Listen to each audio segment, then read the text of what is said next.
Hello, hello, hello, hello, hello, hello, hello, hello. How are we all?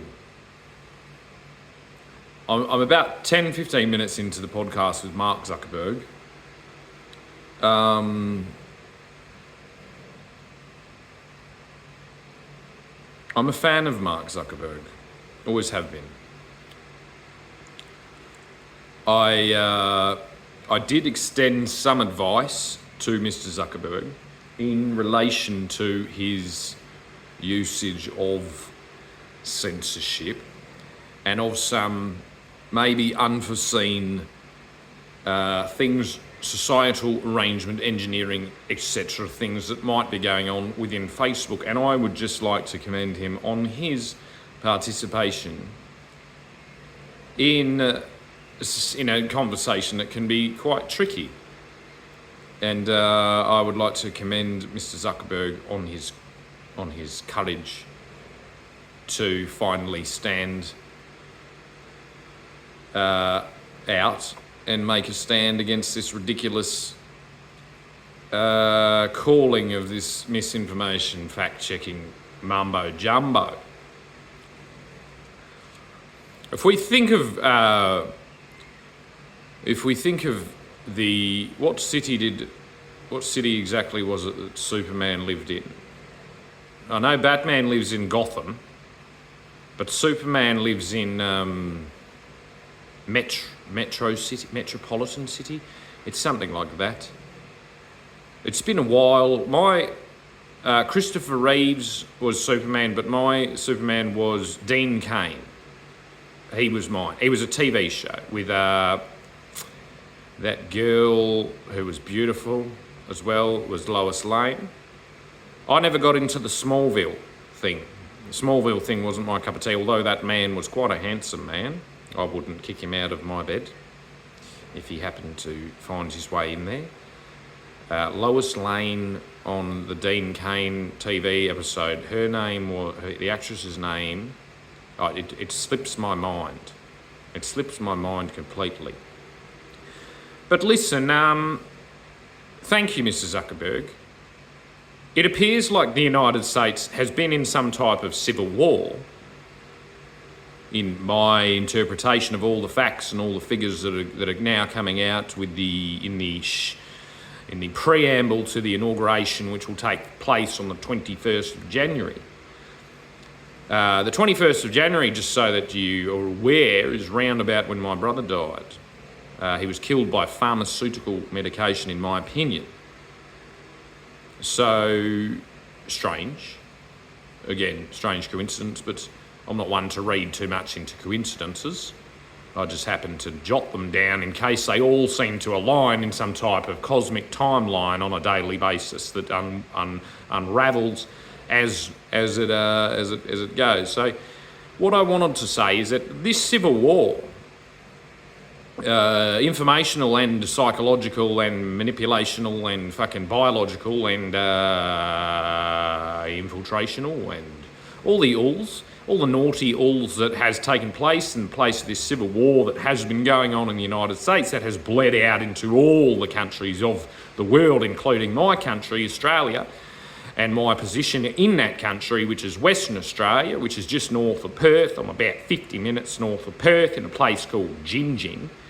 And also my intended destination in the next couple of weeks is to return home to my homeland, which is Tasmania, which is hopefully going to separate itself from mainland Australia to provide a level of security against this type of infiltration that basically our politicians just decided that the window open strategy was the best strategy to deal with the expanding influence of an United States of American civil war. And so reparations are due. Reparations are indeed due to the staggering amounts of chaos caused by your civil war bleeding out into your corporations that bled out willy-nilly across the world, Mr. Trump. You've got a job in front of you, haven't you, sir? To sort out exactly how you are going to provide assistance, perhaps financial, perhaps legal, perhaps military, perhaps defence, I don't know exactly, for us to put all the pieces back together after your successful campaign in your civil war. First, you've captured the entire world in your World Wide Web, and then your civil war has not been kept within your own boundaries. You can't even keep people out of your boundaries, and you can't keep your nonsense in your boundaries, and it has bled out and led to my children being stolen. It's led to 2 weeks of imprisonment. It's led to 9 months of community fucking suspended service, whatever, while I was acting as a journalist, which is exactly what Clark Kent is. And Clark Kent is an American superhero. He was created in America as a comic book hero, and as well as this bloke behind me called Batman, and bats was what supposedly started the whole virus.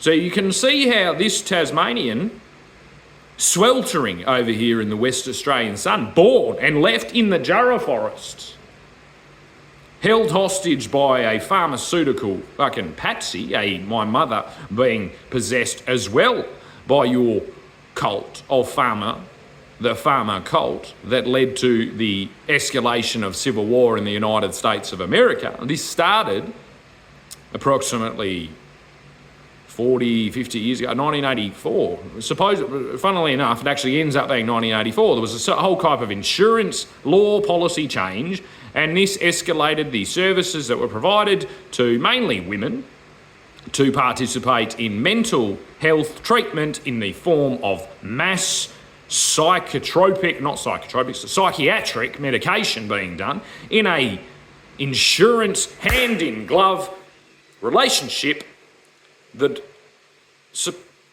seemingly started in the United States by the pharmaceutical companies and attached itself permanently to our public health system, which, when operational, I'd give the public health system a whole lot of grief, but the public health system saved my life. When I was attacked by 20 individuals and beaten to fucking almost to death, the fine young man that stitched me up, you can barely see that fucking scar there, and he did a fantastic job.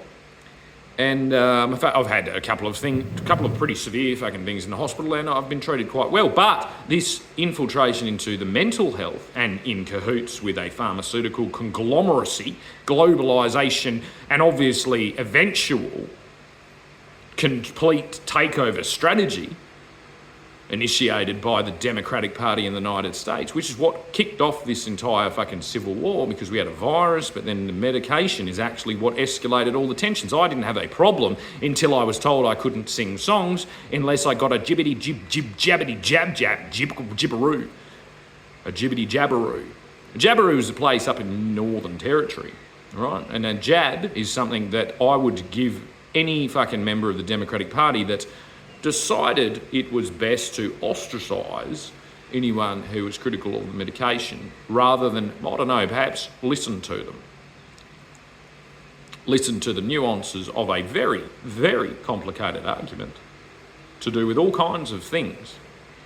My argument mainly positioned at the original fact that medical decisions are supposed to be anonymous and private, and they're not meant to be bled out into the world, and they're not meant to be used as fodder to raise the spirits of a cohort of your country in direct conflict with an opposing part of your country. So considering this all started in the United States of America, and considering our politicians followed along with it, I myself consider our current Prime Minister, my current Premier, to be illegitimately positioning themselves as leaders. They're not leaders in any sense of the word. You participated in a civil war initiated by the United States, bled out across the world with the help of the pharmaceutical, with the media, and with a cohort of scientists that towed whatever the pharmaceutical companies told them to do. So reparations are due, aren't they? Reparations are due. The fact that you've won an election, Mr. Trump, in your country means little to me over here in Australia, down here in Australia, and soon to be down here in Tasmania. It means very little to me. I had no participation in your election. The fact that your civil war and that your products have recklessly been spread out across the world with absolutely no regard for their safety, for their potential catastrophic societal impact, is absolutely unforgivable. Absolutely unforgivable. The thirst and hunger for monetary gain and all the responsibility of due diligence thrown out the window, perhaps started by Mr. Window himself, Bill Gates. Someone who I would consider to actually be quite apt in due diligence, but I think there was a frenzy, wasn't there? I think the amount of money thrown into investments such as cybersecurity and medical in the previous years before the vaccine led to a perfect storm when this vaccine emerged, when this virus emerged. It was just sitting there, wasn't it? You had everything lined up. Now listen, folks, there's a virus. We've got all this money to spend on PR. We've got all this money to spend on cybersecurity to block out all the potential opposing voices and opposing strategies and opposing everything. Let's just fucking go for it, boys. Let's go for the whole thing. Let's take the whole lot. I myself have been this, like when I went and saw the eclipse, I was going to just go to Kalbarri, which is about 6 hours north, and I ended up going the whole way to Exmouth, which was a 10-hour drive straight north, and I actually ended up watching that eclipse from the very tip of Charles's Knife. It's called Charles's Knife. It's a big peninsula, and I myself would consider myself to be almost the second most northern person to view the eclipse on that day, northeasterly person, and the only person that was further north than I was. It's very difficult to say because I was slightly more north than he was, but he was maybe slightly less north. It's complicated. But was a man dressed, I can only say, a little bit like Jesus, and he was fishing, and he happened to pull a fish out just as the eclipse climaxed. And he didn't once look at the fucking thing. And I would swear that this happened on any Bible, because it did fucking happen. And basically the moral of the story is that I decided to drive all the way to Exmouth rather than just go to Kalbarri. And I think that's what the Democratic, the pharmaceutical elite, the media, everybody did. This woke fucking cult cohort that have been indoctrinated by thinking that waving your fucking tits around on the White House fucking lawn means that you deserve to take over the world and take ownership of the world, when in fact you're actually just high on MDMA and you're probably high on dexamphetamines and all the drugs that the pharmaceutical companies have given you, which has bloated your fucking self-belief to a epic proportion, and you've decided to conquer the entire world, and it's failed. It's failed because of hard-working journalists such as myself, such as Clark Kent, such as Lois Lane. And because of that, I believe that reparations are due. Unless we have a mass resignation from every Labor representative, a complete dissolution of the Labor government in Australia, and a new election, and a new cohort of individuals ready to actually face the world that we live in, as opposed to the fictional digital world that they perhaps have been groomed inside of, that in fact has no relation to our dietary needs, to our shelter needs, to our societal needs. It's just basically a big PlayStation game that everybody plays and pretends is the world now. Now, I want to just add a little fact here. A crucial fact that I think will damage the digital banking system beyond repair. I want to tell a little analogy about what happened after I decided to talk ill against the mandate policy of the Labor government in Western Australia in relation to my children's mother. My children's mother, in this point, decided about approximately 2 weeks after PayPal publicly declared that they would shut down anyone's bank account who was participating in misinformation, a fictional phrase that was boiled up in some cauldron of some PR campaign headquarters in probably Silicon Valley, which is probably in flames as we speak. But this misinformation, bullshit, approximately 2 weeks after PayPal declared publicly that they were going to shut down the accounts of anyone participating in critical talk publicly on the internet about mandates or vaccines, would have their bank account shut down. Now, my children's mother, 2 weeks after this, shut my PayPal account down twice, which led to 16 weeks in total of me being unable to receive any funds, unable to pay anything, unable to pay suppliers, unable to do fuck all, after being held up by the mandates itself, not allowing me to travel because I hadn't had the vaccine, so I wouldn't have been allowed back into Western Australia. It's a complicated mess, isn't it? And very bad timing for everybody involved. Except my children's mother, who I just completely declare as negligent, yes, but ignorant, not knowing any of the facts. But I can't know what happened. I can't know whether somebody from PayPal happened to phone her up, give her some false information, instruct her to shut down my PayPal account, and then instruct her to delay my business in order to bankrupt me. But I didn't go bankrupt. I put it on hold because I was under duress by extremely hostile and extremely uncommon circumstances that I was being exposed to. You got all that? Have you got all that? Anyway, you might think, some small little wanky fucking dickhead in a shed that was doing a glass company, selling dance mirrors. Why would these multinational billion-dollar companies think to do something so crazy? Well, the pure fact is, the 100% fact is that glass is in fucking everything. And so when somebody makes a humongous, gigantic move in the glass world, backed on a cultural phenomenon of a exponential increase in online dance activity leading to offline dance activity, on the basis that instead of pharmaceutical drugs, both helped him with his mental and physical health, then people that are existing in that use their cybersecurity to come basically to my house, smash my fucking shit up, and leave me on the floor in a puddle of blood. Metaphorically, of course. In the business world, they just did this by shutting my bank account down and making it impossible for me to do business. On top of this, I was issued with a violence restraining order for sharing an already digitally existing photograph of my family at the time, which included their mother, which because of the violence restraining order, which included a phrase in there, his mental illness, which I have never been officially diagnosed with. So this is discrimination based on my mother's mental illness, which I am in conflict with anyway. So it's a big fucking mess, all tying back to the same entities over and over again. Because they didn't want what's best for you. They wanted fucking everything, exactly how they wanted it and exactly the way they had planned. And I would consider myself to be a stick in the mud in that whole thing. I was like, no, bloody fuck off, don't fucking tell me what to do. I'll do as I fucking want, you pricks. I've been in this since I was born. I know everything you're gonna do and all your fucking shit is bullshit and it's a cult. Anyway, something along those lines. So we see that this big, complicated mess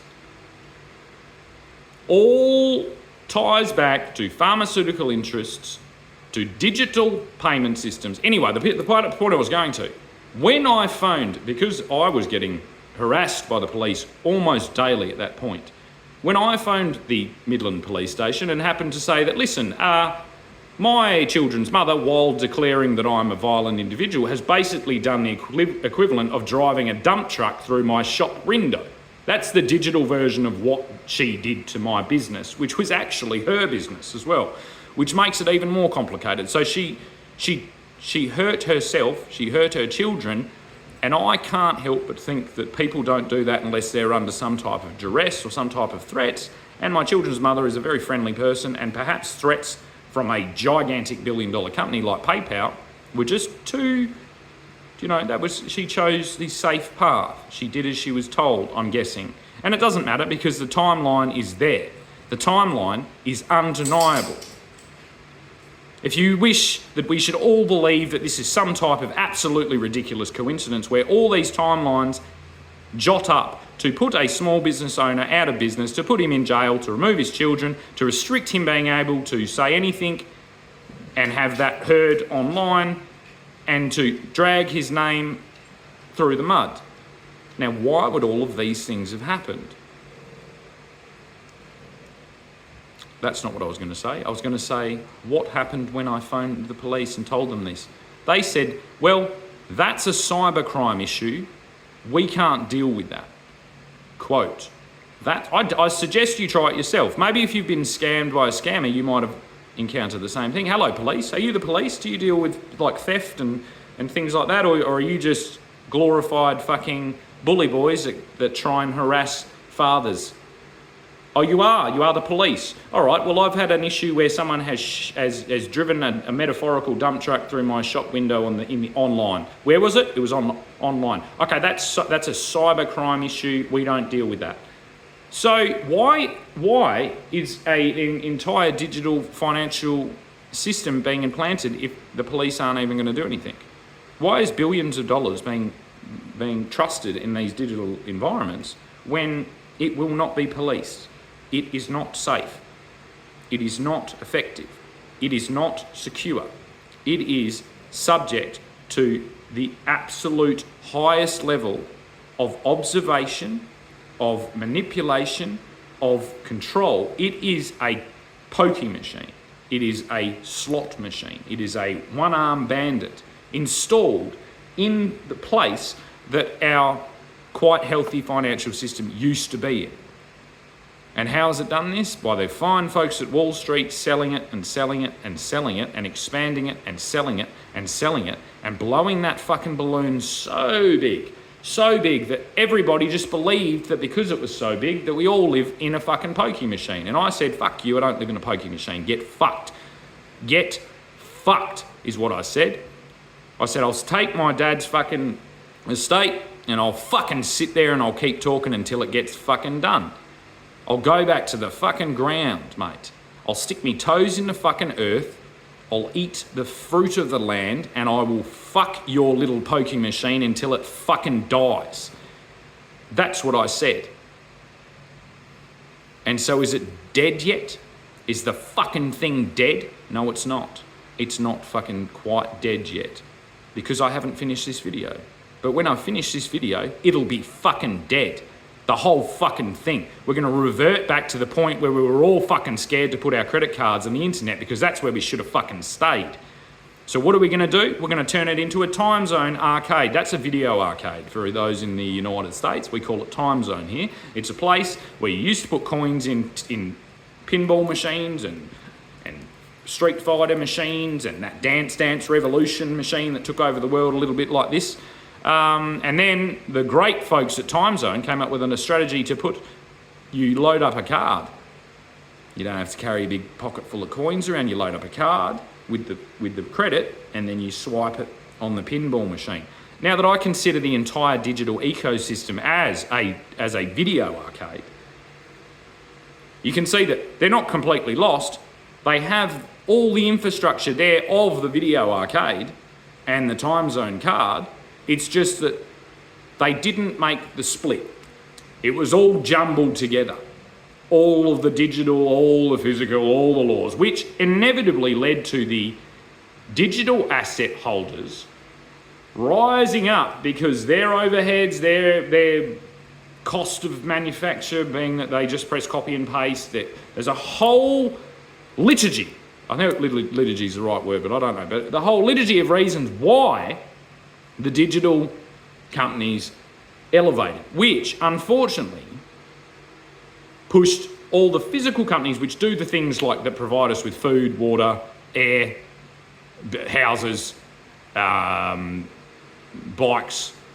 skateboards, rollerblades, shaving gel, I don't know, anything basically that isn't in the digital world had to compete with video games. And this is silly. It's one of those things that's like once you know, and you're like, oh, that is done. Why did we do that? Really? We did that? We just muddled it all together? Why don't we just separate it? And that will provide security. We base all the physical world in the physical world, and then we load up our cards and we can then spend our digital credits in the digital world. Wow, what a great idea, Sean.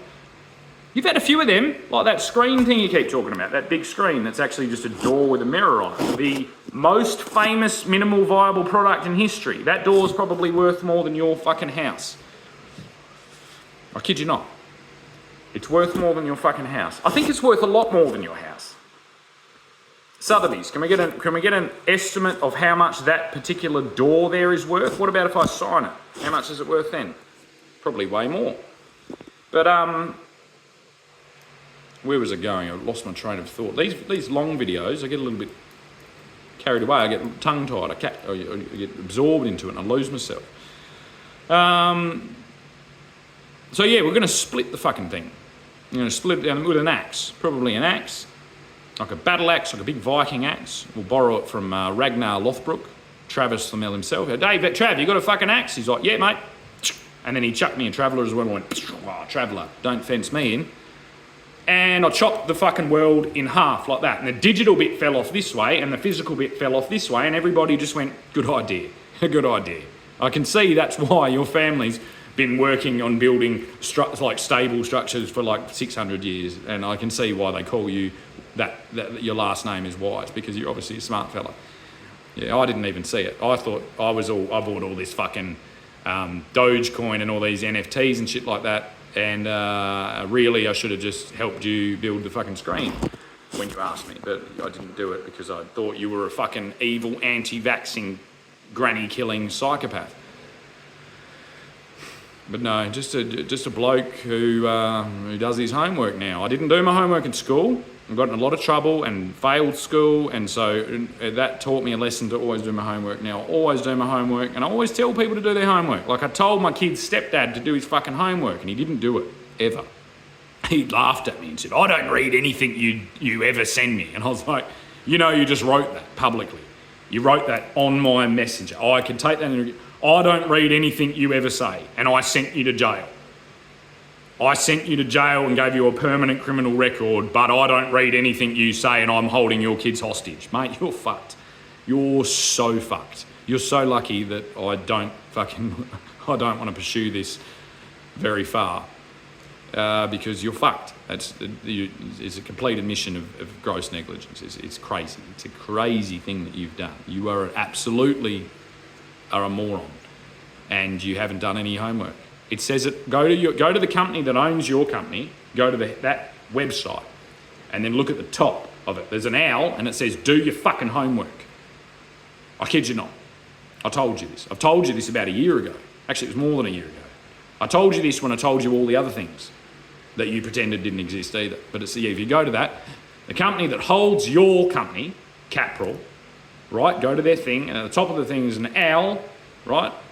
And it says, do your fucking homework. I promise you it does. Anyway, I'll get distracted because that would be pissed off. Going to jail will do that to you. But yeah, Ragnar threw me the axe and we chopped the world in half. The digital bit fell off to to one way. We won't even say left or right because we can't use those words anymore without everybody getting confused. So the digital bit fell off one side, and the physical bit fell off the other side. And then we built them independently from there on.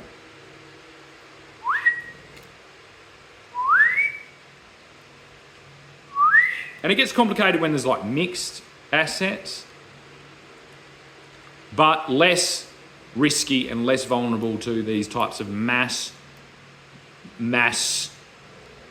effect disorder, mass like destabilization, mass everything. All the D words that mean shit got worse than it was before we did those things because we didn't realise they should have been separate. I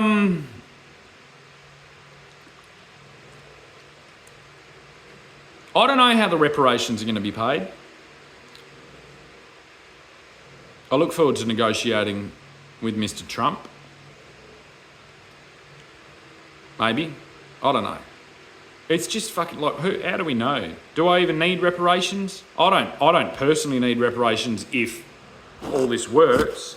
Nobody else really put up as big a fuss. I think it's my fuss that led me into all the strife. If I had just kept my mouth shut, we'd all be in a digital fucking slave camp by now. So I guess you could just say thank you. And if you're really still pissed off about the whole thing, if it really fucked you as well, then ask for some fucking reparations because you deserve it. If you said something. If you did your homework. If you actually explored the thing and made a valid argument, if you did research and development, made a minimal viable product like this thing, and then like negotiated with all the tech leaders of the world and all the world leaders so that we can implant this thing in to the world. And even if this thing never exists, you understand it's a metaphor. When I say scale matters, we need one-to-one scale. It's a metaphor for the real world, isn't it? It's a metaphor for taking everyone on merit, like going, hello, sir, I will listen to you fully and expect that you may have something to say that might be of worth to the conversation, rather than this disposable, Tinder-esque, I'll block you, Facebook-esque paradigm that is now being dispossessed by the fact that we're splitting the world. Okay, and this will make a more harmonious world. If you look at people, whether they're on a little screen or whether a big screen, and you say, hello, I don't know anything about you. I'm not going to judge you based on any of the peripheral things, like the fact that you have a Batman fucking statue over your right-hand shoulder, and a cat up there, and a black guitar hanging on the wall, and you've got Assassin's Creed fucking glasses on that have no glass in them, despite you owning a company called Glass Shop and selling and installing glass for 20 years. All this irony and all this weirdness is all part of a big show business, wacky fucking like, let it go. No, that's the wrong song. I was trying to think of the song that's on The Greatest Showman, but I can't remember it. Anyway, but yeah, it's all part of that because that's how you sell the sizzle, mate, not the sausage. This is all sizzle, all right? And I know that because of education. I educated myself on the internet. And I have to filter out the misinformation from the disinformation, but I found out that the sizzle indeed is more important than the sausage. So this is all sizzle. This is 90% sizzle, 10% sausage. Because you'll see that I'm not actually selling much. What am I selling? I'm selling the split. My dad used to make me chop wood, split wood, and he said there's a mainlander way to split wood and there's a Tasmanian way to split wood. And so I split wood as a Tasmanian, where you need more wood because it's cold. So you can see it's in my blood to split wood. And I split it like a fucking Tasmanian in one go. It's a whole body thing. It's like a whole chung like that. Shoom, back. Clean split, digital, physical, Tasmanian world. I guess the sales thing is maybe that comes from my granddad, who grew up in Gosnells. I think he was a bit of a salesman. I don't know. Who knows? There's a lot of research, there's a lot of, it's not all just show, it's not all just this showbiz, like, wow, look at this, bang, bang, bang. It's a lot of just fucking boring, intense, delving into the complexity of society and providing safety nets so that we don't fall into a dystopian hall of mirrors, which is what I would describe we were going into. We were going into a world where everybody had the potential to fall into a pit that was just there and never, ever, ever, ever be able to be seen, heard from, known that they're there, return there, or escape because they were just perpetually in a fucking changing fucking paradigm of shit. As opposed to where you just have a screen that big and you go, hey, I want to talk to my mum. And you go, doot, doot, doot, doot, doot, doot, doot, doot, doot. Or you could go,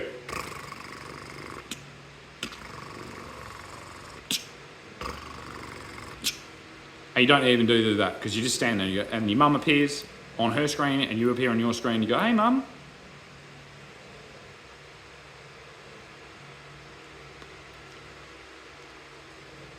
As opposed to this, which is kind of the equivalent of sending smoke signals. Because everybody in my immediate family and friend group and just extended known person basically just went, Shannon's wandered off into fucking oblivion, he's never coming back. Well, I never left. I never left. That was all of you. All of you just went, Shannon's that, and that's because billions of dollars was spent to tell you that because I was critical of a vaccine, I'm not a human being. That's called dehumanisation. That's what's been done to mentally ill people for a very long time as well. Dehumanisation. You're mentally ill. And kind of put a bit of a feather on it. They're like, you're a fucking sick person, but it's all right. Have some pills. Have some pills. You want some more pills? Do you want some more pills? Have some more pills. Have some more pills. And it's all the same strategy, whether you're selling mirrors or glass or whether you're selling pills. It's just, mine is an inert material that's used for billions of different uses across the world that are really amazing, like physical windows, as opposed to the digital windows.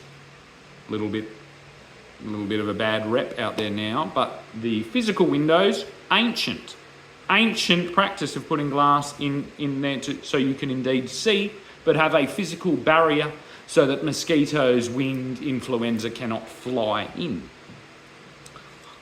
Just an inert material that's very useful. And the same with mirrors, is actually just a piece of glass with a coating on the back that makes you be able to see yourself. You see, it's not a lot of room for error. I'm not dealing with the human biome. I'm not dealing with complex interactions with society and microbiology and mental health and psychology and markets and public health systems and remuneration for professional doctors that are now trying to retire and still be, all these things. It's just a physical product and skilled tradesmen that have a broad set of skills that are applicable to lots of things. They just specialise on this particular material, and it doesn't have a lot of, bar it being sharp and it can cut you, but we've hundreds of years ago, we've come up with brilliant strategies to prevent that. And I'll end this video, this very long video,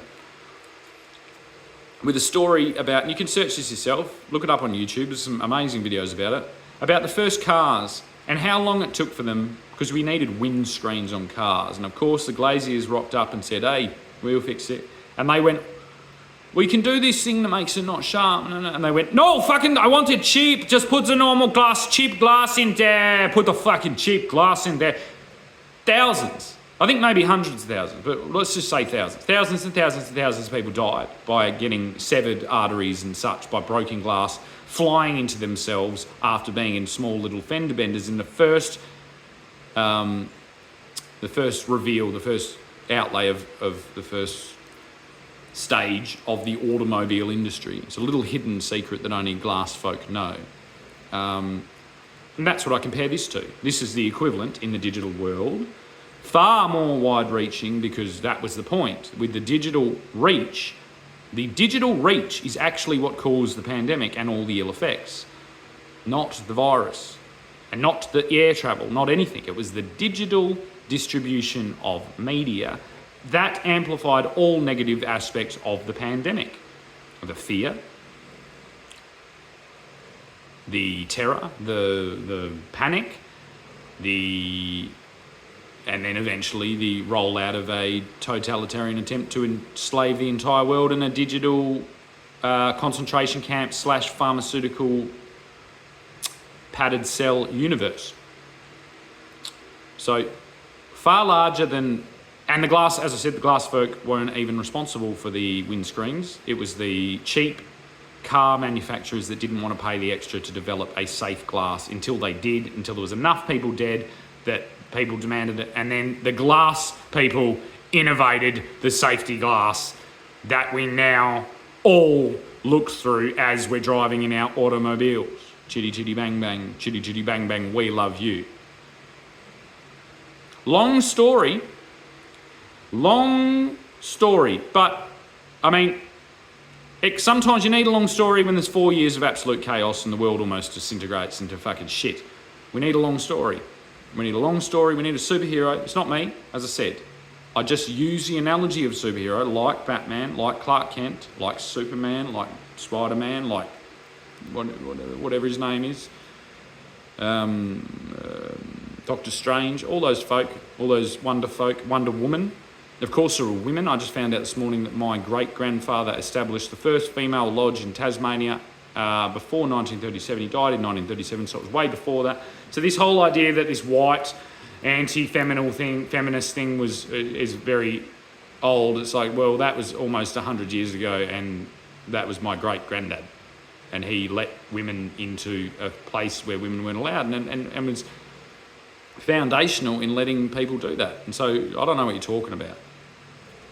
I don't know what this whole women thing is about. Women have so many options and so much, and it's just silly. It's propaganda. It's misinformation. It doesn't exist.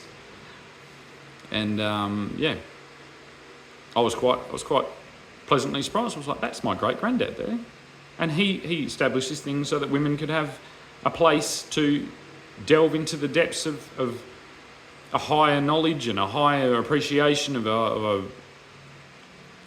God, and a community thing that includes charity work and community outreach and all these things. And this is 100 years ago in a small little colony, not a colony, a small little state down the bottom of the world. So it's just funny what the power of the internet allows you to do. And I read that on the internet as well. So the digital world, wonderful, just needs to be separate financially. It needs to be financially separate from the physical world so that the physical world can prosper in its physicalness and the digital world can prosper in its digitalness. And neither the two shall meet unless on the interface of the screen, which is either this little screen by Google or this big screen by Scale Matters, which is going to be called the threshold, I think. Does everyone agree it should be called the threshold? Have you got a threshold yet? No. Only the elite of the elite have a threshold because it costs $147,000 at the moment, I think, roughly. Is that right? $147,000? Yeah, it's expensive. I didn't say it was cheap. It's $147,000. Let's try and bring that price down. Can we get the price down? How many can we get out the door this morning? Pre-sale of the threshold. $147,000. What are we up to? Have we got the first bid? Who wants to buy the first one? Who wants to buy the first pre-sale of the fucking threshold device? The real one, not the fucking door, not the MVP, not the minimum viable product, the actual first pre-order of the threshold device. And who do we have? I don't know. I'll leave it up to all of you. The line has gone quiet. We might hear back soon about who the first purchaser of the threshold device is. I think it's going to be Zuckerberg, because Zuckerberg was on Joe Rogan this morning. So, as the founder, as the sole, proprietor and distributor and, just fucking all in all great guy, I would like to offer Mark Zuckerberg first option to be the first owner, first pre-sale purchaser of the threshold device that is still non-existent. It's actually just a fucking minimal viable product. It's all in my mind, but it's all based on the fact that I've said to split the digital and the physical world so that we can all prosper. And so Mark Zuckerberg, based on your amazing assistance in this, you fucking deserve it, mate. You're a fucking soldier. You stuck in there, and I don't even understand what the stress of that must have been like. You're a fucking legend, yeah? You're a legend. And I'd share the fucking water with you at any point, and I'd let you have that wave. I'd be like, go, it's yours. It's yours, mate. You go it. And you'd hang 10 all the way to the fucking shore, and we'd high five at the end of it, and then we'd sing Highway to the Danger Zone or something like that at the end of it. And then we'd scull a fucking traveller that says, don't fence me in. That's my vision for a new world. Not a new world order. Because a lot of this new world is actually just going back to the old world that works. But what this separation allows us to do is it allows us to actually provide this dreamy, fantastic, wonderful video game reality that all the tech guys want and everyone's kind of wants, and it's really exciting. And then we also get to have the stable physical world that keeps us all alive and keeps us all from trying to kill each other. And so you'll see that it's a wonderful future we're going into. It's not a new world order, it's just a new world. It's a whole new world, baby. And all I have to say is, I'll take the knife out of the screen because that's sending the wrong message. I want to say like this from Jin Jin, and Jin means genie. So I'm in 2 genie land, and I'm putting my hand out and I'm saying, do you trust me? Do you trust me? Grab my hand. I can't do the acts. I can't do the, do you trust me? Jasmine?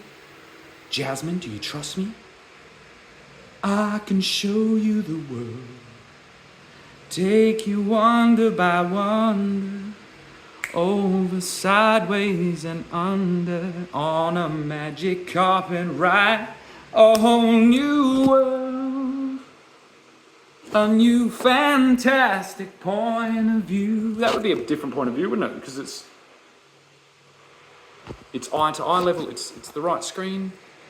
No one to tell us no, or where to go, or say we're only dreaming. That's the digital world taking off and freeing itself from its bonds to having to be all the things that the thing, and it's like, it's a breakup, but it's like a fucking, we're both going in the fucking, we're going off to it's like a twin flame fucking revolution. I'm so happy. I'm so happy. So happy and yeah, just excited for what tomorrow will bring. Just excited for what tomorrow will bring. Hopefully some rain to California.